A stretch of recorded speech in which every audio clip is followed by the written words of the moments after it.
ஓம் சாந்தி. இன்றைய முரளியில் பாபா முக்கியமாக சொல்கிறாங்க, தனக்குத்தானே நீங்கள் இரக்கம் காட்டிக்கொள்ளுங்க, தன் மீது கருணை வைங்க, பாபாவோட ஸ்ரீமத் படி நடங்க. பாபாவோட முக்கியமான ஸ்ரீமத் என்னன்னு இன்றைக்கி சொல்கிறாருன்னா, குழந்தைகளே நேரத்தை வீணாக்காதீங்க, இந்த பாடத்தை நல்லா பக்கா பண்ணிக்கோங்க, உறுதியாக்கிக்கோங்க. இந்த சங்கமயுகத்தோட நேரம் உங்களோடது ரொம்ப ரொம்ப உயர்வானது. நீங்கள் இப்போ நரன்லேருந்து நாராயணாக மாறிட்டுருக்கீங்க. அப்போ உங்களுடைய நேரத்தை பலன் நிறைஞ்சதாக ஆக்கிக்கொள்ளுங்க, மற்றவங்களுடைய நேரத்தையும் பலன் நிறைஞ்சதாக நீங்கள் மாற்ற வேண்டுங்கிற. யார் அதிர்ஷ்டசாலி குழந்தைகளோ அவங்களுடைய அடையாளம் என்னவாக இருக்கும்? யார் அதிர்ஷ்டசாலி குழந்தைங்களாக இருக்காங்களோ பாபா சொல்கிறாங்க, அவங்க அதிகாலையில் எழுந்து மிக அன்போடு பாபாவை நினைவு செய்வாங்க. பாபா கூட ரொம்ப அன்பான ஆன்மீக உரையாடல் செய்வாங்க. அவங்க பாஸ்வித் ஆர்டர் ஆகணும், எல்லா 4 பாடத்துலேயும் நம்ம 100 மதிப்பெண்கள் வாங்கி தேர்ச்சி அடையணும் அப்படிங்கிற அந்த ஆர்வம் அவங்களுக்குள்ள இருக்கும். பாபாவோட ஸ்ரீமத் படி ஒவ்வொரு அடியிலும் அவங்க நடந்து கொண்டே இருப்பாங்க. இப்போ பாபா சொல்கிறாங்க, ஸ்ரீமத் என்பது பாபா இது கொடுக்குறாரு, நமக்கு சுகமாக இருக்கிறதுக்காக கொடுக்குறேங்கிற. ஸ்ரீமத்னால் நம்ம அதை கஷ்டமான விஷயமா நினைக்கக்கூடாது, இதை செய்யக்கூடாதுங்கிறார் பாபா, இப்படியெல்லாம் இருங்கன்னு சொல்கிறாரு. அப்போ அது பாபா சொல்கிறாங்க, நீங்கள் சுகமாக இருக்கிறதுக்கு தான் நான் இந்த ஸ்ரீமத்துங்கிறத கொடுக்குறேன். இப்போ ஸ்ரீமத் படி நடக்கிறவங்க தான் அதிர்ஷ்டசாலிகள். இப்போ யாராவது ஸ்ரீமத் படி நடக்கலைன்னா நம்ம புரிஞ்சுக்கணும், அவங்களுடைய அதிர்ஷ்டத்தில் இல்லை, அவங்களுடைய அதிர்ஷ்டம் குறைவாக இருக்குங்கிறத புரிஞ்சுக்கணுங்கிற. இந்த உலகத்தில் பாபா சொல்கிறாங்க 2 வழிகாட்டுதல் இருக்குது, ஒன்று ராமோடது, இன்னொன்று ராவணனோடது. முழு உலகமும் ராவணனோட வழிகாட்டுதலில் தான் இருக்குது. விகாரத்தோட அடிமையாகி அந்த வழியில் தான் நடக்கிறாங்க. ஆனால் பாபா சொல்கிறாங்க, நீங்கள் மட்டும்தான், உங்களுக்கு ராமோட வழிகாட்டுதல் கிடச்சிருக்கு. பாபா ஒவ்வொன்றும் நமக்கு ஸ்ரீமத் கொடுக்குறார். அப்போ யார் அந்த ஸ்ரீமத் படி நடக்கிறாங்களோ அவங்க தான் தன் மீது இரக்கம் காமிச்சுக்கிறாங்க, அவங்களுக்கு தான் அவ்வளோ மடங்கு வருமானம் சேமிப்பாகுதுங்கிற. தன் மீது இரக்கம் காட்டுறதுனா என்ன? பாபா கிட்ட போய் கேட்குறோம், பாபா என் மேலே கருணை காட்டுங்கன்னு. பாபா கருணையெல்லாம் ஒவ்வொருத்தருக்கும் தனித்தனியாக காட்டுறதில்ல. அவர் என்ன பண்ணுறாரு? அறிவுரை கொடுக்குறார், ஸ்ரீமத் கொடுக்குறார். அதுதான் அவர் காமிக்கக்கூடிய கருணை, இரக்கம். அப்போ பாபா சொல்கிறாங்க, நான் சொல்லக்கூடிய ஸ்ரீமத் படி நீங்கள் நடந்தீங்கன்னா உங்களுடைய விக்ரமங்கள் எல்லாம் விநாசமாயிடும். அப்போ உங்களுக்கு நீங்களே என்ன ஆகிடுறீங்க? இரக்கம் காட்டிக்கிறீங்கன்னு சொல்கிறேன். இல்லாட்டினா ராவணன் உங்களை தலைகீழான வழிப்படி நடக்க வச்சு பாவ சுமைகளை சேர்த்துட்றாரு. உங்கள் தலை மேலே நிறைய பாவ சுமைகள் இருக்குங்கிறார்.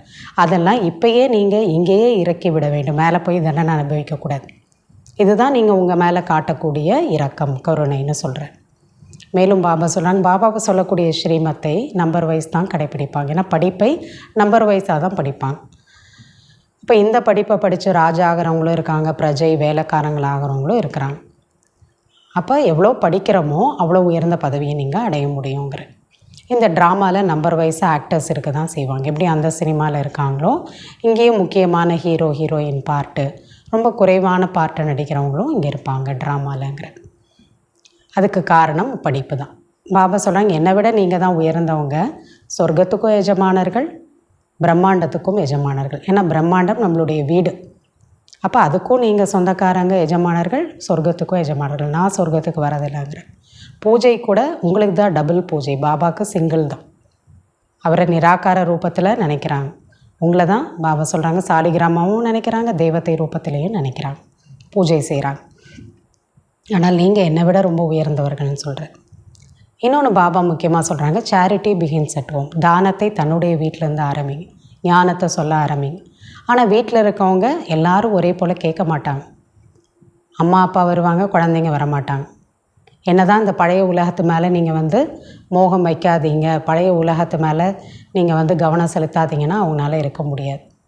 இப்போ பாபா சொல்கிறாங்க, அப்படி இருக்கிறவங்க அவங்க பாக்கியத்தில் இருந்தால் தான் வருவாங்க. ஆனால் நீங்கள் செய்கிற உங்களுடைய கடமையை செய்யுங்க. மேலும் பாபா சொல்கிறாங்க, 2 சகோதரர்கள் கிறிஸ்டியன்ஸாக இருக்கிறவங்க 2 நாடும் சண்டை போட்டுப்பாங்க. ஆனால் வெண்ணெய் உங்களுக்கு கிடச்சிடும், கிருஷ்ணனுக்கு கிடச்சிது. கிருஷ்ணனோட வாயில் வெண்ணெய் ஏன் காமிச்சிருக்காங்க? உலகத்தோட ராஜ்யம் அவருக்கு கிடச்சிருதுங்கிற. அதனால் பாபா சொல்கிறாங்க, எப்படி ஒரு காதலன் காதலி என்ன வேலை பண்ணிகிட்டு இருந்தாலும் புத்தினால் ஒருத்தர் இன்னொருத்தரை நினைப்பாங்களோ அதே போல் என்னை நினச்சிட்டே இருங்க, உங்களுடைய பாவங்கள் அனைத்தும் விநாசமாகிவிடும், அழிந்து போய்விடும்.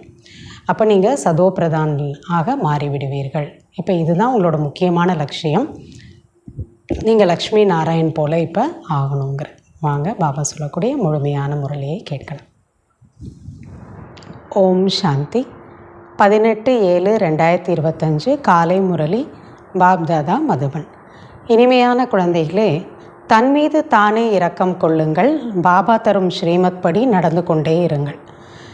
பாபாவின் ஸ்ரீமத் குழந்தைகளே, நேரத்தை வீணாக்காதீர்கள். நேர்மையான ஆக்கப்பூர்வமான காரியங்களை செய்யுங்கள். கேள்வி: யார் அதிர்ஷ்டசாலி குழந்தைகளோ அவர்களின் முக்கிய தாரணை என்னவாக இருக்கும்? பதில்: அதிர்ஷ்டசாலி குழந்தைகள் அதிகாலையில் எழுந்து மிகுந்த அன்போடு பாபாவை நினைவு செய்வார்கள். பாபாவோடு இனிமேலும் இனிமையான உரையாடல் செய்வார்கள். ஒரு பொழுதும் தன் மீது கூட இரக்கமில்லாதவர்களாக ஆக மாட்டார்கள். அவர்கள் பாஸ்வித்தானராக ஆவதற்கான புருஷார்த்தம் செய்து தன்னை ராஜ்ய பதவிற்கு தகுதியானவர்களாக ஆக்கிக்கொள்வார்கள். ஓம் சாந்தி.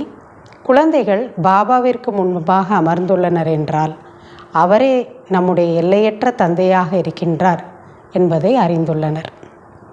அவர் நமக்கு சுகம் தருவதற்காக ஸ்ரீமத்தை கொடுத்து கொண்டிருக்கிறார். இப்போ ஸ்ரீமத் அப்படின்னா நம்ம அது ஒரு கஷ்டமான விஷயமாக நினைக்கக்கூடாது. இதை செய்யக்கூடாது, இப்படி இருக்கக்கூடாது, இதை சாப்பிடக்கூடாது. அது எல்லாமே எதுக்காக? நம்ம சுகமாக இருப்பதற்காக தான். அதற்காக மகிமை பாடப்பட்டிருக்கிறது. கருணை இல்லம் கொண்டவர், துன்பங்களில் இருந்து விடுபட வைக்கக்கூடியவர். அவர் அப்படியே சுகம் கொடுக்கறதுனால தான் அவர் இப்படியெல்லாம் நாம் கருணை நிறைஞ்சவர், கருணை கடல்னா பாடுறோம். அதிகமான மகிமை அவருக்கு செய்கின்றனர் சிவபாபாவிற்கு. பாபா சொல்கின்றார், வெறுமனே மகிமையின் விஷயம் மட்டுமல்ல, தந்தைக்கோ குழந்தைகளுக்கு வழிமுறை தர வேண்டிய கடமை இருக்கிறது. பாபா அவருக்கு புகழ் இருக்குது அப்படின்னா அதற்கான காரியத்தையும் அதற்கான வேலையும் அவர் செய்கிறார். குழந்தைகளை வழி நடத்துகிறார். எல்லையற்ற தந்தை நமக்கு வழிகாட்டுதல் கொடுக்கின்றார். உயர்ந்ததிலும் உயர்ந்த தந்தை என்றால் கண்டிப்பாக அவருடைய வழிகாட்டுதலும் கூட உயர்ந்ததிலும் உயர்ந்ததாகவே இருக்கும். மனிதன் காட்டக்கூடிய வழியை விட பரமாத்மாவோட வழி மிக உயர்ந்ததாக இருக்கும். அந்த வழிகாட்டுதலை பெற்றுக்கொள்வது ஆத்மா தான் புரிஞ்சுக்கிறோம். நல்லது அல்ல கெட்ட காரியத்தை ஆத்மா தான் செய்கிறது. இச்சமயம் உலகத்திற்கு கிடைப்பதெல்லாம் ராவணனுடைய வழி, விகாரங்களினுடைய வழி தான் கிடைக்குது. குழந்தைகள், உங்களுக்கு கிடைத்திருப்பது ராவணனுடைய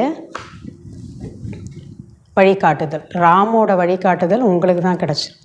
மற்ற எல்லாரும் ராவணனுடைய வழிகாட்டுதலில் இருக்காங்க. ராவணனுடைய வழிகாட்டுதல் இரக்கமற்றவர்களாக தலைகீழான காரியத்தை செய்விக்கின்றது. தனக்குத்தானே என்ன பண்ணுறாங்க? கெட்டது செய்கிறது. தனக்குத்தானே பாவத்தோட சுமையை ஏற்றிக்கிறது. தனக்குத்தானே துக்கப்படுத்திக்கிறதுக்கான வேலைகளை செய்கிறது. இதுதான் ராவணனோட வழிகாட்டுதல். நேர்மையான நல்ல காரியத்தை செய்யுங்கள் என்று பாபா நமக்கு கூறுகின்றார், அறிவுரையை தருகின்றார். அனைத்தையும் விட நல்ல காரியம் தன் மீது தானே இரக்கம் காட்டிக்கொள்ளுங்கள். நான் எந்த பாவமும் செய்யக்கூடாது, எந்த தவறும் செய்யக்கூடாது, எனக்கு துக்கம் ஏற்படுத்திக்கிற மாதிரியான செயல்களை நான் செஞ்சிடக்கூடாதுன்னு தனக்குத்தானே முதல்ல இரக்கம் காட்டிக்கோங்க. அதுதான் மிக உயர்ந்த காரியங்கிற பாபா நமக்கு இந்த அறிவுரை எல்லாம் தருகின்றார். நீங்கள் அறிவீர்கள், நாம் ஆத்மா சதோ பிரதானமாக இருந்தோம். அப்பொழுது மிகவும் சுகமாக இருந்தோம். பிறகு ராவணனுடைய வழிகாட்டுதலால் தமோ பிரதானமாக ஆகிவிட்டோம். இப்பொழுது பாபா மீண்டும் வழிகாட்டுதலை தருகின்றார். ஒன்று, பாபாவின் நினைவில் இருங்கள். இப்பொழுது தன் மீது இரக்கம் காட்டிக்கொள்ளுங்கள். ஒன்று, பாபா தன்னை நினைக்க சொல்கிறார். இன்னொன்று, தனக்குத்தானே இரக்கத்தை காட்டிக்கோங்க. உங்களை நினச்சி நீங்கள் கவலைப்படுங்க. நான் இந்த குறையோட பலவீனத்தோடு இருக்கக்கூடாது, பாவம் செய்யக்கூடாது, துக்கத்தை நான் சேர்த்துக்கிற மாதிரியான காரியங்களை செய்யக்கூடாதுன்னு தனக்குத்தானே இரக்கம் காட்டிக்கொள்ளுங்கள். இந்த வழிகாட்டுதலை பாபா தான் தருகின்றார். பாபா கருணை காட்டுவதில்லை, பாபாவோ ஸ்ரீமத்தை தருகிறார். இப்படியெல்லாம் செய்யுங்கள் என்று தன்மீது தானே இரக்கம் கொள்ளுங்கள் என்று வழிகாட்டுதல் கூறுகின்றார். கருணை காட்டுறதுனா என்ன அர்த்தம்? நல்ல உயர்ந்த வழிகாட்டுதலை நம்ம கொடுக்கறது தான் கருணை காட்டுறது. தன்னை ஆத்மா என்று உணர்ந்து தன்னுடைய பதீத்த பாவனரான தந்தையை நினைவு செய்யுங்கள். அப்பொழுது நீங்கள் பாவனமாகி விடுவீர்கள். பாபா அறிவுரை கொடுக்கின்றார். அறிவுரை கொடுக்கறது தான் கருணை. நீங்கள் எப்படி தூய்மையாகுவது என்று கற்றுத்தருகிறார். பாபா தான் நம்மை ஆக்கக்கூடியவர், தூய்மை இல்லாதவர்களை தூய்மைப்படுத்தக்கூடியவர். அவர் ஸ்ரீமத்தை தருகின்றார். அவருடைய வழிகாட்டுதல் படி நடக்கவில்லை என்றால் தன் மீது இரக்கம் வைக்காதவர்களாக ஆகிவிடுவீர்கள். பாபா சொல்கிறத நம்ம அறிவுரை ஏற்றுக்கலைன்னா நமக்கு நம்ம மேலே இரக்கம் இல்லாதவங்களாக நம்ம ஆயிடுவோம், பாவங்களை தான் நம்ம செய்வோம். பாபா ஸ்ரீமத் தருகின்றார், குழந்தைகளே நேரத்தை வீணாக்காதீர்கள், இந்த பாடத்தை பக்காவாக ஆக்கி கொள்ளுங்கள். இந்த சங்கம யுகத்தில் இந்த விஷயத்தை ரொம்ப ஸ்ட்ராங்காக ஆக்கிக்கணும். நான் என்னோடய டைமை வேஸ்ட் பண்ணக்கூடாது. ஆத்மா, நான் ஆத்மா. இந்த சரீர நிர்வாகத்திற்காக என்ன தொழில் பிஸ்னஸ் எல்லாம் செய்ய வேண்டுமோ அதை செய்யுங்கள். பிறகு நேரம் ஒதுக்கி யுக்தியை உருவாக்குங்கள். இல்லையா? பாபாவை நினைக்கிறதுக்கும் புண்ணிய காரியத்தை செய்கிறதுக்கும் அதுலேருந்து நேரத்தை எடுத்துக்கோங்க. காரியம் செய்து கொண்டிருந்தாலும் ஆத்மாவின் புத்தியானது பாபாவிடம் இருக்க வேண்டும். புத்தி பாபா கிட்ட இருக்கணும். எப்படி ஒரு காதலன் காதலி காரியங்களை செய்கின்றார்கள் இல்லையா? இருவரும் ஒருத்தருக்கு ஒருத்தர் பிரியமாக நினைவு செய்து கொண்டே இருக்கின்றனர். என்ன வேலை பண்ணிகிட்டு இருந்தாலும் புத்தி அவங்கக்கிட்ட இருக்கும். இங்கே அதுபோல இல்லை. நீங்கள் பக்தி மார்க்கத்தில் கூட நினைவு செய்கிறீர்கள். அநேகர் கேட்கின்றனர் எப்படி நினைவு செய்வது என்று.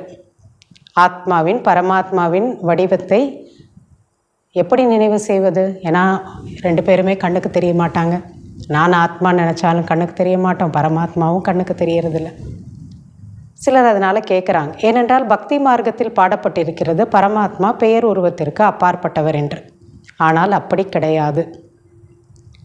அப்படி சொல்லவும் செய்கின்றனர். புருவங்கள் மத்தியில் ஆத்மா நட்சத்திரத்தை போன்று இருக்கிறது என்று ஜொலிச்சிட்ருக்கு நெற்றியின் நடுவில் அப்படியும் சொல்லிடுறாங்க. அதுக்கப்புறம் பேர் உருவம் இல்லைங்கிறாங்க. பிறகு ஏன் அப்படி சொல்கின்றனர்? ஆத்மா என்பது என்ன? அதை பார்க்க முடியாது. அதுவோ அறிந்து கொள்ளக்கூடிய ஒரு விஷயம், பொருள். ஆத்மாவை அறிந்து உணர்ந்து தான் பார்க்க வேண்டும். பரமாத்மாவையும் அறிந்து உணர்ந்து தான் பார்க்க முடியும். உணர முடியுமே தவிர கண்ணில் பார்க்க முடியாது. மிகவும் சூக்ஷ்மமான பொருளாகும். மின்மினி பூச்சியை விடவும் மிக நுட்பமானது. ஆத்மா அவ்வளோ சிறியது. சரீரத்திலேருந்து எப்படி வெளியேறி விடுகிறது என்பது தெரியவில்லை. கண்ணுக்கு தெரியாமல் உடல்லேருந்து பிரிஞ்சு போயிடுது ஆத்மா, உயிர். ஆத்மா உள்ளது என சாட்சாத்காரம் ஆகின்றது. ஆத்மாவின் காட்சி கிடைத்தது என்றால் என்ன? அதுவும் நட்சத்திரம் போல சூக்ஷ்மமானது. காட்சி பார்த்து என்ன செய்ய போகிறோம்? புரிஞ்சுக்கணும், அவ்வளோதான், உணரணும். தன்னை ஆத்மா என்று உணர்ந்து பாபாவை நினைவு செய்யுங்கள். அவ்வளவு கண்ணுக்கு தெரியாத சூக்ஷ்ம ஒளி நானுன்னு புரிஞ்சுக்கோங்க. எப்படி ஆத்மாவோ அதுபோல் பரமாத்மாவும். சோல் ஆத்மா. ஆனால் பரமாத்மாவிற்கு சுப்ரீம் சோல், அதாவது அதிமேலான மிக உயர்ந்த என்று சொல்லப்படுகிறது. அவர் ஒரு ஆத்மா தானா? பரம், மிக உயர்ந்த ஆத்மா. அவர் பிறப்பு இறப்பில் வருவதில்லை. ஆத்மாவை சுப்ரீம் என்று சொல்லப்படுவது இல்லை. ஏன்னா அது பிறப்பு இறப்புக்கு உட்பட்டது. மற்றபடி முக்தி தாமத்திற்கு அனைவரும் தூய்மையாக தான் செல்ல வேண்டும். ஆத்மா உயர்ந்த நிலை அடைஞ்சு தான் போகணும். இதில் ஹீரோயின் பார்ட் நம்பர்வாராக இருக்கிறது. ஒவ்வொரு ஆத்மாவோட பார்ட்டும் தனித்தனியானது. அதிலே மிக சிறப்பான பார்ட்டு ஹீரோயின் பார்ட்டு சிலருக்கு இருக்குது. ஆத்மாக்கள் வரிசை கிரமமாக இருக்கின்றனர் அல்லவா? நம்பர் வைஸ் ஆக்டிங் இருக்குது. நாடகத்திலும் சிலர் அதிக சம்பளம் வாங்குபவர்களாக, சிலர் குறைவான சம்பளம் வாங்குபவராக இருக்கின்றனர். ஹீரோவும் இருப்பாங்க, வில்லனும் இருப்பாங்க, ஜோக்கரும் இருப்பாங்க, சைடு ஆக்டர்ஸும் இருப்பாங்க. அதுபோல் இந்த நாடகத்திலையும் ஒவ்வொருத்தருக்கும் ஒவ்வொரு மாதிரியான பார்ட். லக்ஷ்மி நாராயணின் ஆத்மாவை மனித ஆத்மாக்களுக்குள் மிக மேலானதாக சொல்லப்படுகிறது. லக்ஷ்மியும் நாராயணுடைய பெஸ்ட்டான ஆக்டர்ஸ் அவங்க. தூய்மையாகவோ அனைவருமே ஆகின்றனர். பிறகும் கூட நம்பர்வார் பார்ட்டை நடிக்கின்றனர். எல்லா ஆத்மாவும் இங்கேருந்து போகும்போது தூய்மையாக தான் மேலே போவாங்க. ஆனால் நடிக்க வர்றதுக்கான பார்ட்டு ஒவ்வொருத்தருக்கும் தனிப்பட்டது. சிலர் மகாராஜா, சிலர் வேலைக்காரர்கள், சிலர் பிரஜைகள், இப்படியெல்லாம் நடிகர்களாக இருக்கின்றார்கள். இதெல்லாம் நீங்கள் அறிவீர்கள். வித்தியாசமான நடிப்பு எல்லாருக்கும் இருக்குது. இந்த தேவதைகள் அனைவரும் நம்பர்வாராக உள்ளனர். அதுலேயும் நம்பர்வார் இருக்குது இல்லையா? 33 கோடி தேவி தேவர்கள்னாலும் அதுலேயும் ஃபஸ்ட்டு நம்பர்லேருந்து லாஸ்ட் நம்பர் வரைக்கும் இருக்குது. நல்ல புருஷார்த்தம் செய்வார்களானால் உயர்ந்த ஆத்மாவாக ஆகின்றார்கள், உயர்ந்த பதவியை அடைவார்கள். உங்களுக்கு நினைவு வந்துவிட்டது நாம் 84 பிறவிகளை எப்படி எடுத்தோம் என்று. இப்பொழுது பாபாவிடம் நாம் செல்ல வேண்டும். குழந்தைகளுக்கு இந்த குஷியும் இருக்கின்றது என்றால் நஷாவும் இருக்கின்றது, போதையும் இருக்குது. அனைவரும் சொல்கின்றனர், நான் நரனிலிருந்து நாராயணனாக உலகத்தின் எஜமானர்களாக ஆவேன் என்று. சாதாரண மனிதனிலிருந்து நான் தேவதையாவேன். அப்படியானால் அத்தகைய புருஷார்த்தமும் செய்ய வேண்டும் அல்லவா? இங்கே வந்துட்டாலே நம்ம என்ன சொல்கிறோம்? மனிதன்லேருந்து தேவதையாகணும். அப்போ அதற்கான முயற்சியும் பண்ணணும்ல. புருஷார்த்தத்தின் அனுசார் நம்பர்வார் பதவி பெறுகின்றனர். எவ்வளோ முயற்சியோ அவ்வளவு பதவி உயர்ந்தது. அனைவருக்கும் நம்பர்வார் பார்ட் கிடைத்துள்ளது. இந்த ட்ராமா ஏற்கனவே உருவாக்கப்பட்டுள்ளது. இது இப்போ தான் புதுசாக டிசைன் பண்ணுறது இல்லை, ஏற்கனவே உருவாக்கப்பட்டுள்ளது. இப்பொழுது பாபா உங்களுக்கு சிரேஷ்டமான வழிமுறைகளை கொடுத்து கொண்டிருக்கிறார். ஏதாவது ஒரு வழிமுறைப்படி பாபாவை நினைவு செய்வீர்களானால் உங்களுடைய விகர்மங்கள் விநாசமாகும். நிறைய யுக்தி சொல்லி கொடுத்துட்ருக்கார் பாபாவை நினைக்கிறதுக்கு. ஏதோ ஒரு யுக்தியை கடைப்பிடித்து அவரை நினச்சிக்கிட்டே இருங்க, உங்கள் பாவங்கள் அழிஞ்சிரும். அப்பொழுது நீங்கள் தமோ பிரதானத்திலிருந்து சதோ பிரதானமாக ஆகிவிடுங்கள். பாவங்களின் சுமையோ தலை மீது நிறைய உள்ளது. என்னெல்லாம் உலகத்தில் ஆத்மாக்கள் உடலால், மனசால், இல்லையா, மனிதர்களால், பொருளால் கஷ்டம் அனுபவிக்கிறாங்களோ எல்லாமே தலையில் அவ்வளோ பாவங்களோட சுமை இருக்குது. அவற்றை எப்படியாவது இங்கேயே போக்கிவிட வேண்டும். சரீரத்தில் இருக்கும்போதே விட்டுறணும். அப்போது தான் ஆத்மா தூய்மையாகும். தமோ பிரதானமாகிய ஆத்மா இப்பொழுது சதோ பிரதானமாக ஆக வேண்டும். இச்சமயம் அதிக ஏழ்மை நிலை பாரதத்தில் தான் உள்ளது. இந்த விளையாட்டே பாரதத்தில் தான் இருக்கின்றது, சொர்க்கம் நரகம். மற்றபடி அவர்களோ தர்மஸ்தாபனை செய்வதற்காக வருகின்றனர். புனர்ஜென்மம் எடுத்து எடுத்து கடைசியில் அனைவருமே தமோ பிரதானமாக ஆகிவிடுகின்றனர். மற்ற தர்மத்தை சேர்ந்த படைக்கிறதுக்காக, மற்ற தர்மங்களை படைக்கிறதுக்காக மேலேருந்து தர்ம பிதா வராங்க, படைக்கிறாங்க தர்மத்தை. திரும்ப அவங்களும் பிறவி எடுத்து கீழே வந்துடுறாங்க. சொர்க்கத்தின் எஜமானர்களாக நீங்கள் தான் ஆகிறீர்கள். அவ்வளோ பெரிய தர்மத்தை படைக்கிறவங்க கூட சொர்க்கத்துக்கு வரதில்லை. நீங்கள் அறிவீர்கள், பாரதம் மிகவும் உயர்ந்த தேசமாக இருந்தது, இப்பொழுது எவ்வளவு ஏழையாக மாறிவிட்டது. ஏழைக்கு தான் அனைவரும் உதவி செய்கின்றனர். ஒவ்வொரு விஷயத்திலும் பிச்சை எடுத்துக்கொண்டே இருக்கின்றனர். பாரதம் அவ்வளோ கடன் வாங்குது. முன்போ அதிக தானியங்கள் இங்கிருந்து சென்றது. இப்பொழுது ஏழையாகிவிட்டதால் பிறகு வாங்கியதையெல்லாம் திரும்ப கொடுக்கும் சேவை நடைபெற்று கொண்டிருக்கிறது. இங்கேருந்து யாரெல்லாம் இதெல்லாம் பெற்றுக்கொண்டாங்களோ அவங்களாம் திருப்பி நமக்கு தராங்க. எதை எடுத்து சென்றார்களோ அது கடனாக கிடைத்து கொண்டிருக்கின்றது. இங்கேருந்து எதெல்லாம் பாரதத்திலேருந்து சுரண்டிட்டு போனாங்களோ அதெல்லாம் திரும்ப நமக்கே பாரதத்துக்கு ரிட்டர்ன் பண்ணுறாங்க. கிருஷ்ணன் மற்றும் கிறிஸ்துவருக்கு ராசி ஒன்று தான். கிறிஸ்துவர்கள் பாரதத்தை விழுங்கியிருந்தனர். இப்பொழுது மீண்டும் டிராமாவின்படி அவர்கள் தங்களுக்குள் அடித்து கொள்கின்றனர். வெண்ணெய் என்பது குழந்தைகளாகிய உங்களுக்கு கிடைக்கின்றது. பாபா என்ன சொல்கிறாங்க? எல்லாம் பிரிட்டிஷ் ஆரம்பத்திலேருந்து பாரதத்தோட நிறைய பொக்கிஷத்தை அவங்க ஆட்சி செய்யும்போது இங்கேருந்து எடுத்துகிட்டு போயிட்டாங்க.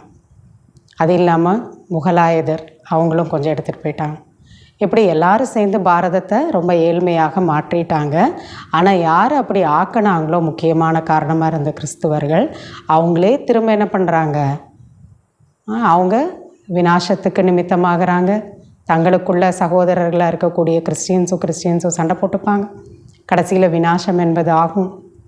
ஆனால் சொர்க்கம் என்பது உங்களுக்கு கிடச்சிரும். இப்போ அவங்களுக்கு கொஞ்ச நாள் நல்ல நேரம் நடந்தது. இப்போ கிருஷ்ணனோட ராஜ்யம் சொர்க்கம் அவங்களுக்கு 2500 வருஷம் நல்ல காலம். இப்போ 2 பேருடைய ஒரு ராசியும் ஒன்று தாங்கிறார் பாபா. பாபா சொல்கிறாங்க, இப்போ வெண்ணெய்ங்கிறது கடைசியில் உங்களுக்கு கிடச்சிருது. அவங்க 2 பேரும் சண்டை போட்டுப்பாங்க, சொர்க்கம் உங்களுக்கு. அதனால தான் கிருஷ்ணனோட வாயில் வெண்ணெய் இருந்தது என்பதெல்லாம் காட்டப்படுகிறது. ஆனால் அவர் வெண்ணெயை சாப்பிட்டு உட்கார்ந்துட்டு இருந்தார், அப்படி கிடையாது. இதுவோ சாஸ்திரங்களில் அப்படி எழுதப்பட்டுள்ளது. முழு உலகமும் கிருஷ்ணனுடைய கையில் வருகின்றது. அதனால தான் கிருஷ்ணனோட கையில் உலக உருண்டையை காட்டுறாங்க. முழு உலகத்திற்கும் நீங்கள் மாலிக்காக எஜமானர்களாக ஆகிறீர்கள் என்றால் உங்களுக்கு எவ்வளவு குஷி இருக்க வேண்டும். உங்களுடைய ஒவ்வொரு அடியிலும் பல மடங்கு வருமானம். ஒரு லக்ஷ்மி நாராயணுடைய ராஜ்யம் மட்டுமல்ல, ராஜ குலமே இருந்தது அல்லவா? லக்ஷ்மி நாராயணா அந்த குலத்தில் நம்ம எல்லாரும் தான் வந்தோம். ராஜா ராணி எப்படியோ அப்படியே பிரஜைகளும் இருந்தனர். அனைவரின் காலடியிலும் பல மடங்கு வருமானம். இல்லையா? அவ்வளோ செழிப்பாக இருந்தாங்க எல்லாரும். அங்கோ அளவற்ற செல்வம் இருக்கும். படத்திற்காக எந்த ஒரு பாவமும் யாரும் செய்ய மாட்டார்கள். அளவற்ற செல்வம் இருக்கும். எவ்வளோ இருக்குது நம்மக்கிட்டன்னு யாருனாலையும் ஒவ்வொருத்தரும் எண்ணவே முடியாது. அலாவுதீன் அற்புத விளக்கு விளையாட்டை காட்டுகின்றார்கள் அல்லவா? அலாவுதீன் என்றால் அவர் தேவி தேவதா தர்மத்தை ஸ்தாபனை செய்கிறார். அந்த விளக்கை தேய்ச்சா உடனே கேட்டதெல்லாம் கிடைக்கும். அது அற்புத விளக்கு. நம்ம இப்போ சங்கல்பந்தான், சங்கல்பம் பண்ணால் எல்லாமே நமக்கு கிடச்சிருது, சொர்க்கமே கிடச்சிருது. அப்படி அற்புதமான விளக்கு பாபா நமக்கு கொடுத்துருக்காரு சக்தி. ஒரு வினாடியில் ஜீவன் முக்தியை தருகிறார். ஒரு வினாடியில் சாட்சாத்காரம் ஆகிவிடுகிறது. அளவற்ற பொக்கிஷத்தை பாபா நமக்கு கொடுக்கின்றார். மீராவினுடைய சாட்சாத்காரத்தில் கிருஷ்ணனோடு அவர் நடனமாடுகிறார். அது பக்தி மார்க்கம். கிருஷ்ணன் ஒருத்தர் கிடையாது. மீரா இருந்தபோது இருந்தாரா? இல்லை. ஆனால் அவ்வளோ பக்தி பண்ணாங்க, அவர் அன்பு பண்ணாங்க, அவர் தன்னோடையே இருந்ததா, டான்ஸ் ஆடினதா அவங்களுக்கு தெரிஞ்சுது. இங்கே பக்தி மார்க்கத்தின் விஷயம் கிடையாது. நீங்கள் சொர்க்கத்தில் போய் நடைமுறையில் ராஜ்ய பாக்கியத்தை அடைவீர்கள். கிருஷ்ணனோடு இருக்க போகிறீங்க. பக்தி மார்க்கத்தில் வெறும் சாட்சாத்காரம் கிடைக்கிறது. இச்சமயம் குழந்தைகளாகிய உங்களுக்கு உங்களுடைய குறிக்கோளை பற்றிய காட்சியும் கிடைக்கிறது. நீங்கள் இப்படி தான் ஆக போகிறீங்க, லக்ஷ்மியா நாராயணா, இதுபோல் ஆகப் போகிறோம் என்பதை நீங்கள் அறிவீர்கள். குழந்தைகள் இதெல்லாம் மறந்து விடுகின்றனர். அதனால் இந்த பேட்ஜ் என்பது தரப்படுகிறது. இப்பொழுது நாம் எல்லையற்ற தந்தையின் குழந்தைகளாக ஆகியிருக்கின்றோம். எவ்வளவு குஷி என்பது இருக்க வேண்டும். இதையோ அடிக்கடி உறுதி செய்து கொள்ள வேண்டும். ஆனால் மாயா எதிர்த்தரப்பில் உள்ளது. அதனால் குஷியும் விடுபட்டு விடுகிறது. பாபாவை நினைவு செய்து கொண்டே இருப்பீர்களானால் நஷா என்பது இருந்து கொண்டே இருக்கும். எவ்வளோ பாபாவோட நினைவோ அவ்வளோ போதை என்பது உங்களுக்கு இருக்கும். இல்லைன்னா மாயா என்ன பண்ணுது, ஏதாவது உங்கள் கூட சண்டை போட்டுக்கிட்டே இருக்கு. பாபா நம்மை உலகத்தின் எஜமானர்களாக ஆக்குகிறார் என்று நமக்கு நினைவு இருக்கிறது. பிறகு மாயா அதை மறக்கடித்து விடுகிறது. பிறகு ஏதாவது விக்கர்மங்கள் நடக்கிறது. நம்ம எவ்வளோ உயர்ந்த நிலைக்கு போகிறோங்கிறத மறந்துட்டோன்னா சின்ன சின்ன பாவங்கள்லாம் செய்கிறாங்க. குழந்தைகள் உங்களுக்கு நினைவு வந்து விட்டது. நாம் 84 பிறவிகளை எடுத்துள்ளோம். வேறு யாரும் 84 பிறவிகளை எடுப்பதில்லை. அவ்வளோ பிறவி எடுக்கிறவங்க தேவி தேவர்கள் தான். இதையும் புரிந்து கொள்ள வேண்டும். எவ்வளவு நாம் நினைவு செய்கிறோமோ அவ்வளவு உயர்ந்த பதவியை பெறுவோம்.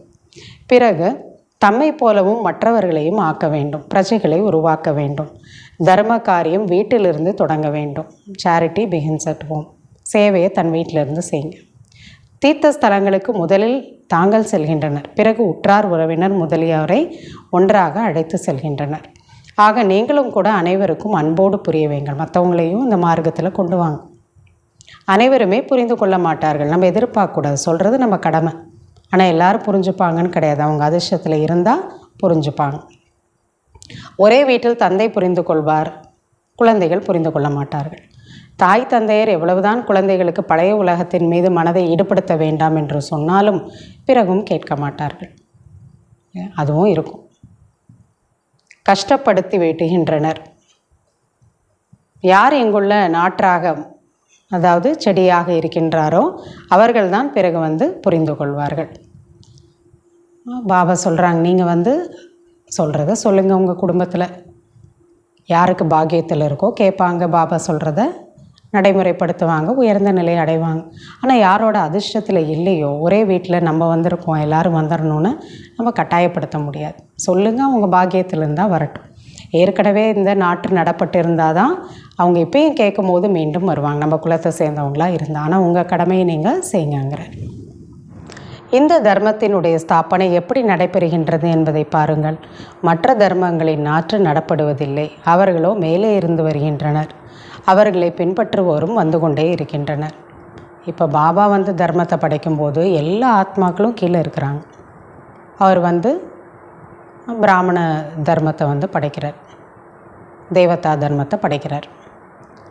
ஆனால் மற்ற தர்ம பிதாக்கள் வரும்போது யாருமே அந்த தர்மத்தை சேர்ந்தவங்க இருக்க மாட்டாங்க. அவங்க வந்த உடனே தான் அவருக்கு பின்னாடி மற்ற எல்லாரும் இறங்கி வருவாங்க.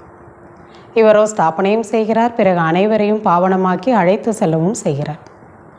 அதனால் இவரே சத்குரு, லிபரேட்டர், அதாவது துக்கத்திலிருந்து விடுதலை கொடுப்பவர். உண்மையான குரு ஒரே ஒருவர் தான். மனிதர்கள் ஒரு பொழுதும் யாருக்கும் சத்கதியை கொடுப்பதில்லை. சத்கதி கொடுக்கக்கூடியவர் ஒருவர் தான். அவர்தான் சத்குரு என்று சொல்லப்படுகிறார். பாரதத்தை உண்மையான கண்டமாக அவர்தான் மாற்றுகிறார். ராவணன் பொய்யான கண்டமாக மாற்றிவிடுகிறார். பாபாவை பற்றியும் தேவதைகளை பற்றியும் எவ்வளவெல்லாம் பொய் சொல்லிவிட்டனர் இல்லையா, பக்தி மார்க்கத்திலையும் சரி. அதனால் பாபா கூறுகிறார், தீயதை கேட்காதீர்கள். பக்தியோட விஷயம் சர்வவியாபின்னு சொல்லிட்டாங்க. தேவதைகள் விகாரத்தில் போயிட்டாங்கன்னு சொல்லிட்டாங்க. இதெல்லாம் கேட்காதீங்க. அதுவும் தீயதை கேட்காதீங்க. இது விஷம் நிறைந்த உலகம் என்று சொல்லப்படுகிறது. மனிதர்கள் எதையும் புரிந்து கொள்வதே இல்லை. அவர்களோ தங்களுடைய வழிமுறைப்படியே நடக்கின்றனர். அவங்களுக்கு எது சரின்னு தோணுதோ அதில் நடப்பாங்க. எவ்வளவு சண்டை சச்சரவுகள் நடைபெற்று கொண்டே இருக்கின்றன. குழந்தைகள் அம்மாவையும் கணவன் மனைவியையும் கொள்வதற்கு தாமதம் செய்வதில்லை, தயங்குவதே இல்லை. ஒரு குடும்பத்துக்குள்ளேயே ஒருத்தர் சண்டை போட்டுக்கிறாங்க, கொலை கூட பண்ணிடுறாங்க. ஒருவர் மற்றவரை வெட்டி கொண்டு இருக்கின்றனர், அடிச்சுக்கிறாங்க, வெட்டிக்கிறாங்க. அப்பொழுது பிள்ளை பார்க்கிறார், தந்தை அதிக பணம் இருக்கிறது, கொடுப்பதில்லை என்றால் அவரை கொல்வதற்கும் தாமதிப்பதில்லை. அப்பா சொத்து கொடுக்கலன்னா உடனே அப்பாவை கொலை கூட பண்ணிடுறாங்க. எவ்வளவு மோசமான கொடுமையான உலகமாக இருக்கின்றது. ஆனால் இங்கே இருந்து கொண்டு நீங்கள் எப்படி ஆகி கொண்டிருக்கிறீர்கள்? இந்த உங்களுடைய நோக்கம், அதாவது உங்களுடைய குறிக்கோள் லக்ஷ்மி நாராயண் எதிரிலேயே இருக்கிறது. படம் வச்சுக்கோங்க. நீங்கள் பத்தித்த பாவனர் வந்து எங்களை தூய்மைப்படுத்துங்கள் என்று சொல்கிறார்கள். உலகத்திற்கு எஜமானர்களாக ஆக்குங்கள் என்று சொல்வதில்லை. தூய்மையாக்குங்க கடவுளேன்னு தான் சொல்கிறாங்க. இறைவனாகிய தந்தை சொர்க்கத்தை ஸ்தாபனை செய்கிறார் என்றால் நாம் ஏன் சொர்க்கத்தில் இல்லை? பிறகு ராவணன் உங்களை நரகவாசியாக எப்படி ஆக்குகிறார்? இதெல்லாம் நீங்கள் புரிந்து கொண்டீர்கள். கல்பத்தின் ஆயுள் லட்சக்கணக்கான வருடர்கள் என்று சொல்லிவிட்டதால் இந்த சிருஷ்டியை பற்றியே எல்லாருக்கும் மறந்து போயிடுச்சு. பாபா கூறுகிறார், நீங்கள் சொர்க்கத்தின் எஜமானர்களாக இருந்தீர்கள், இப்பொழுது மீண்டும் சக்கரத்தை சுற்றி வந்து நரகத்தின் எஜமானர்களாக ஆகிவிட்டீர்கள். நரகத்தின் எஜமானன்னா எல்லா விதமான துக்கத்துக்கும் அதர்மத்துக்கும் அடிமையாயிட்டீங்க. இப்பொழுது மீண்டும் பாபா உங்களை சொர்க்கத்திற்கு, சுகம் சாந்திக்கு எஜமானனாக்குகிறார். பாபா கூறுகிறார், இனிமையான குழந்தைகளே, தந்தையை நினைவு செய்தால் நீங்கள் தமோ பிரதானத்திலிருந்து சதோ பிரதானம் ஆகிவிடுகிறீர்கள். தமோ பிரதானமாக ஆகுவதற்கு 2500 வருஷம், அரை கல்பம் ஆகுது. ஆனால் முழு கல்பம் என்று தான் சொல்ல வேண்டும். ஏனென்றால் கலைகளோ குறைந்து கொண்டே தான் செல்கின்றது. ஏன்னா 5000 வருஷமாக கீழே தான் வரோம் நம்ம. இச்சமயம் எந்த ஒரு கலையும் யாரிடமும் இல்லை. சொல்கின்றனர், குணமற்ற என்னிடம் எந்த ஒரு நற்குணமும் இல்லை என்று. இதனுடைய பொருள் எவ்வளவு தெளிவாக இருக்கின்றது. கடவுளே என்கிட்ட எந்த குணமும் இல்லைன்னு சொல்கிறாங்க. இங்கே பிறகு நிர்குண பாலகர்களின் குழுவும் உள்ளது. பாலகர்களிடம் எந்த ஒரு குணமும் கிடையாது. இல்லை என்றால் பாலகனை மகாத்மாவை விட உயர்வாக சொல்லப்படுகிறது. குழந்தைங்கிட்ட இப்போ எந்த குணத்தையும் பார்க்க முடியலங்கிற. அவர்களுக்கு விகாரங்களை பற்றியும் தெரியாது. அப்படி இருக்கும்போது அவங்கள எவ்வளோ உயர்ந்ததாக தானே சொல்லணும். மகாத்மாக்களுக்கோ விகாரங்களை பற்றி தெரியும். அதனால் வார்த்தையும் கூட எவ்வளவு தவறாக பேசுகின்றனர். அந்த மாதிரி அந்த ஒரு எந்த விதமான குணமும் இல்லாத பாலகர்கள்னு சொல்லிட்டாங்க. ஆனால் அவங்கக்கிட்ட விகாரத்தோட எந்த ஒரு எண்ணமும் இருக்காது, அதை பற்றியே தெரியாது. அப்போ அவங்க மகாத்மாக்களை விட உயர்ந்தவங்க தானே சொல்லணுங்கிற. எப்படி வார்த்தையெல்லாம் எவ்வளவு தவறாக பேசுகின்றனர். மாயா முற்றிலும் நேர்மையற்றவர்களாக ஆகிவிட்டது. கீதையை படிக்கவும் செய்கின்றனர், சொல்லவும் செய்கின்றனர். பகவானுடைய வாக்கு காமம் மகாசத்ரு, பெரிய எதிரி. இது முதலிலிருந்து கடைசி வரை உங்களுக்கு துக்கம் தருவதாகும். பிறகு தூய்மையாக ஆகுவதில் விக்னத்தை ஏற்படுத்துகின்றனர். குழந்தைகள் திருமணம் செய்து கொள்ளை என்றால் எவ்வளவு சண்டை எடுக்கிறார்கள். கல்யாணம் பண்ணி வைக்கலைன்னா எவ்வளோ சண்டை போடுறாங்க. பாபா கூறுகிறார், குழந்தைகளாய் நீங்கள் ஸ்ரீமத் படி நடக்க வேண்டும். பாபா சொல்கிறாங்க, நீங்கள் இப்போ பாபா என்ன சொல்லியிருக்காரோ அந்த ஸ்ரீமத் படி நடந்து கொள்ளுங்கள். யார் பூவாக மாறுவதில்லையோ அவர்களுக்கு எவ்வளவுதான் புரிய வைத்தாலும் ஒரு பொழுதும் ஏற்றுக்கொள்ள மாட்டார்கள். குழந்தைங்களாக இருந்தாலும் சரி, அவங்க எவ்வளவு தான் அவங்களுக்கு நம்ம புரிய வச்சாலும் அவங்க மலர்களாக ஆகணுங்கிற ஒரு பாக்கியம் அவங்களுக்கு இல்லைன்னா நம்ம என்ன சொன்னாலும் ஏற்றுக்க மாட்டாங்க. அதே யாருடைய பாக்கியத்தில் இருக்கோ அவங்க தூய்மையாக இருக்கேன் அப்படின்னு கடைப்பிடிச்சாலும் அவங்களையும் விட மாட்டாங்க. எங்காவது குழந்தைகள் நாங்கள் திருமணம் செய்து கொள்ள மாட்டோம் என்று சொல்லிவிட்டால் தாய் தந்தை எவ்வளவு கொடுமைப்படுத்துகிறார்கள், ரொம்ப கஷ்டப்படுத்துகிறாங்க. நீ பண்ணியே தான் ஆகணும், இதுதான் குலமரியாதைன்னு சொல்கிறாங்க. பாபா கூறுகின்றார், நான் ஞான யஜ்யத்தை படைக்கின்றேன். அநேக விதமான தடைகள் ஏற்படுகின்றன. 3 அடி நிலத்தை கூட தருவதில்லை பாபாவோட வகுப்பு நடத்துறதுக்கு. நீங்கள் பாபாவின் வழிப்படி மட்டும் நினைவு செய்து தூய்மையாக ஆகுங்கள். வேறு எந்த கஷ்டமும் கிடையாது. நான் சொல்கிறத கேளுங்க, அவ்வளோதாங்கிறார். தன்னை ஆத்மா என்று உணர்ந்து பாபாவை நினைவு செய்யுங்கள். எப்படி ஆத்மாக்கள் நீங்கள் இந்த சரீரத்தில் அவதரிக்கிறீர்களோ அதுபோல் பாபாவும் அவதரிக்கிறார். உடல் உருவாகுது, அதுக்குள்ளே ஆத்மா பிரவேசாகுது. அதே போல தான் பாபா ஒரு உடலுக்குள்ளே பிரவேசாகிறார். பிறகு கச்சவதாரம் அச்சவதாரம் என்றெல்லாம் எப்படி இருக்க முடியும்? மீனா ஆமையாலாம் நான் எப்படி வருவேன்? எவ்வளவு நிந்தனை செய்கின்றனர். ஒவ்வொரு கல்லிலும் கூட பகவான் இருக்கின்றார் என்று சொல்கின்றனர். பாபா கூறுகின்றார், எனக்கும் தேவதைகளுக்கும் எவ்வளவு நிந்தனையை செய்துவிட்டனர். நான் வரவேண்டியுள்ளது வந்து குழந்தைகளாக உங்களுக்கு மீண்டும் ஆஸ்தியை தருகின்றேன். இவ்வளோ நிந்தனை பண்ணாலும் அவர் வந்து நமக்கு வழிகாட்டுறார். நான் ஆஸ்தியை தருகிறேன், ராவணன் சாபத்தை தருகிறார். இது ஒரு விளையாட்டு. யார் ஸ்ரீமத் படி நடப்பதில்லையோ இவர்களுடைய அதிர்ஷ்டம் அவ்வளவு உயர்ந்ததாக இருப்பதில்லை என்று புரிந்து கொள்ளப்படுகிறது. யார் ஸ்ரீமத் படி நடக்கலை, ஸ்ரீமத்தை கடைப்பிடிக்க மாட்டேங்கிறாங்கன்னா அவங்க அதிர்ஷ்டம் இல்லாதவங்கன்னு புரிஞ்சுக்கோங்க. தன்னை ஆத்மா என்று உணர்ந்து பாபாவை நினைவு செய்தால் விக்ரமங்கள் விநாசமாகும், குஷியின் அளவும் அதிகரிக்கும். யார் பாஸ்வித்தானராக ஆகின்றனரோ அவர்கள்தான் ராஜ்யத்திற்கு தகுதி உள்ளவர்களாக ஆக முடியும். ஒரு லக்ஷ்மி நாராயண் மட்டுமே ராஜ்யம் செய்வதில்லை, ராஜ பரம்பரை என்பது இருக்கிறது. இப்பொழுது பாபா கூறுகிறார் இல்லையா, ராஜ பரம்பரைனா லக்ஷ்மி நாராயணன் ஒருத்தர் மட்டும் இல்லை, அவங்களோட பரம்பரை வம்சத்தில் வராங்க. நீங்கள் எல்லாருமே அதே போல தான் லக்ஷ்மி நாராயண், நீங்களும் நம்பர் வைஸாக இருக்கிறீங்க. நீங்கள் எவ்வளவு தூய்மையான புத்தி உள்ளவர்களாக ஆகிறீர்கள். இதுதான் சத் சங்கம் என்று சொல்லப்படுகிறது. சத் சங்கம் ஒன்று தான் இருக்கிறது. பாபாவோட சங்கம் தான் சத் சங்கம். அவர்தான் உண்மையிலும் உண்மையான ஞானத்தை கொடுத்து உண்மையான கண்டத்துக்கு அதிபதியாக ஆக்குகிறார். கல்பத்தின் சங்கம் யுகத்தில்தான் சத்தியத்தின் சங்கம் கிடைக்கின்றது, உண்மையானவருடைய தொடர்பு கிடைக்குது. சொர்க்கத்தில் எந்த விதமான சத்சங்கமும் இருக்காது. இப்பொழுது நீங்கள் ஆன்மீக சால்வேஷன் ஆர்மி, மீட்பு படைங்கிறார். நீங்கள் உலகத்தினுடைய துன்பத்தை போக்கி அனைவரையும் கரை சேர்க்கிறீர்கள்.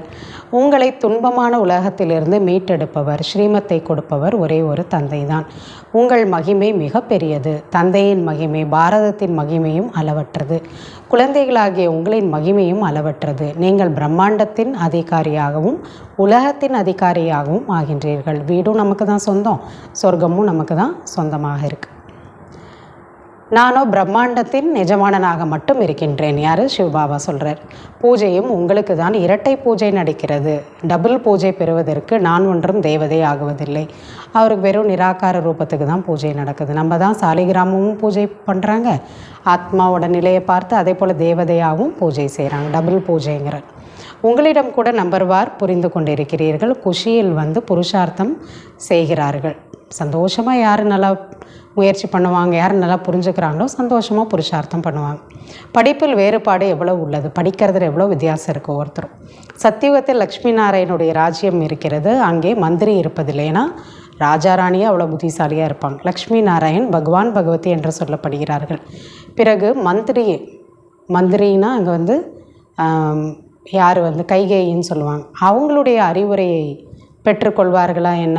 பகவான் பகவதியாக இருக்கிறாங்கன்னா அவங்க போயிட்டு மந்திரியோ இல்லை வந்து யாருடைய ஒரு அறிவுரையோ வந்து அவங்க கேட்பாங்களா? இங்கே ராஜாராணி வந்து மற்றவங்கள அறிவுரையை கேட்டு தான் அவ்வளோ பெரிய சண்டையே நடக்குது. அப்போ அவங்க யாருடைய அறிவுரையை கேட்க வேண்டிய ஒரு அவசியமே கிடையாது.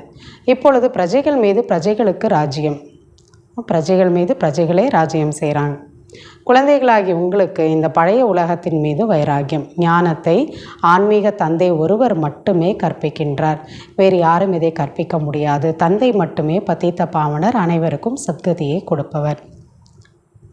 இனிமேலும் இனிமையான காணாமல் போய் கண்டெடுக்கப்பட்ட செல்ல குழந்தைகளுக்கு தாயும் தந்தையுமான பாப் தாதாவின் அன்பு நினைவுகள் மற்றும் காலை வணக்கம்.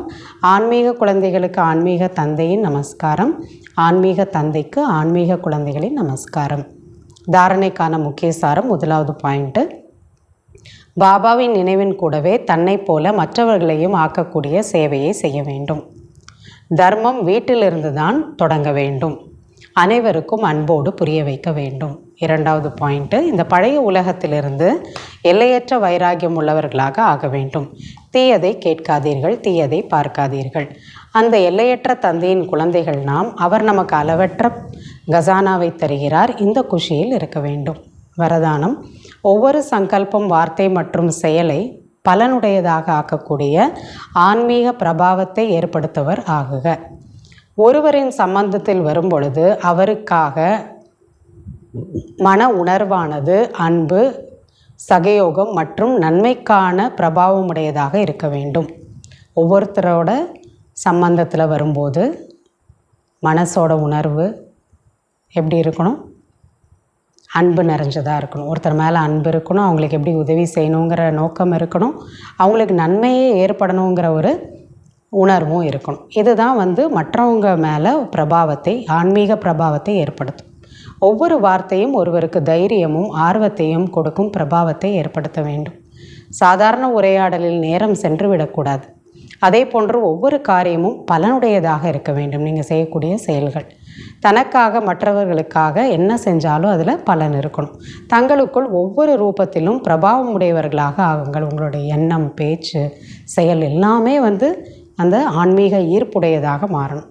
சேவையில் ஆன்மீக பிரபாவம் உடையவர் ஆகும்போது தந்தையை வெளிப்படுத்துவதற்கு நிமித்தமாக முடியும். இப்போ அந்த ஒரு வைப்ரேஷன் இருந்தால் தான் பாபாவை வெளிப்படுத்த முடியும். ஸ்லோகன்: அந்த அளவிற்கு சுப சிந்தனை செய்யும் மணியாக ஆகுங்கள். உங்களது கிரணங்கள் உலகிற்கு வெளிச்சம் கொடுத்து கொண்டே இருக்க வேண்டும். உங்களோட வைப்ரேஷன்ஸ் உலகத்துக்கு அந்த அமைதியை, சக்தியை கொடுத்துக்கிட்டே இருக்கணும். அந்தளவுக்கு உங்களுக்குள்ள சுப சிந்தனை நிறைஞ்சிருக்கணும். அவ்யக்த இஷாரா: சங்கல்ப சக்தியை சேமித்து சிரேஷ்ட சேவைக்கு நிமித்தமாகுங்கள். நேரத்தின்படி குளிர்ந்த சக்தியின் மூலமாக ஒவ்வொரு பிரச்சனையிலும் தனது சங்கல்பங்களின் வேகத்தை, வார்த்தையை சீத்தளமாக மற்றும் தைரியமானதாக ஆக்குங்கள். உங்ககிட்ட அந்த சீத்தள சக்தி இருக்கணுங்கிறார். குளிர்ச்சியினுடைய சக்தி. கோபம்ங்கிறது எப்படி வெப்பமோ அதுபோல் சீத்தள சக்தி, குளிர்ச்சி உங்ககிட்ட இருக்கணும். அது எந்த ஒரு உங்களுடைய எண்ணம் ஆகட்டும், பேச்சாகட்டும், இதை சீத்தளமாக வைத்து கொள்ளணும். மற்றவங்களையும் அது அப்படி சீத்தளமாக ஆக்கணும். ஒருவேளை சங்கல்பத்தினுடைய வேகம் அதிகமாக இருந்தால் அதிக நேரம் வீணாகிவிடும். எண்ணம் போயிட்டே இருந்துச்சுன்னா இல்லையா, எந்த ஒரு தேவையும் இல்லாமல் உங்களுடைய நேரம் வீணாகிடும். கட்டுப்படுத்த முடியாதபடி இருக்கக்கூடாது. என்னால் எண்ணம் ஓடிக்கிட்டே இருக்குது, ஸ்டாப்பே பண்ண முடியல, அப்படி இருக்கக்கூடாது. ஆகையால் சீத்தள சக்தியை தாரணை செய்தால் வீணானதிலிருந்து பாதுகாப்பாக ஆகிவிடுவீர்கள். ஏன், எதற்கு, ஏன் இப்படி கிடையாது, அப்படி போன்ற வீணானதிலிருந்து, அந்த வேகமான எண்ணத்திலிருந்து விடுபட்டு விடுவீர்கள். இல்லையா, எண்ணம் எப்போ வீணாகுது, இது ஏன், எதுக்கு, எப்படி, இப்படி கிடையாது தானே, அப்படி தானே, இவங்க ஏன், அப்படி ஏன். பாபா சொல்கிறாங்க, இந்த ஒரு ஸ்பீடான எண்ணத்திலிருந்து நீங்கள் வீணான எண்ணத்திலேருந்து தன்னை பாதுகாப்பாக ஆக்கிக்கிறதுக்கு சீத்தள சக்தியை, சாந்த ஸ்வரூப் ஆத்மா, அப்படி சீத்தள சக்தியை நீங்கள் பயன்படுத்தணுங்கிற. அச்சா. ஓம் சாந்தி.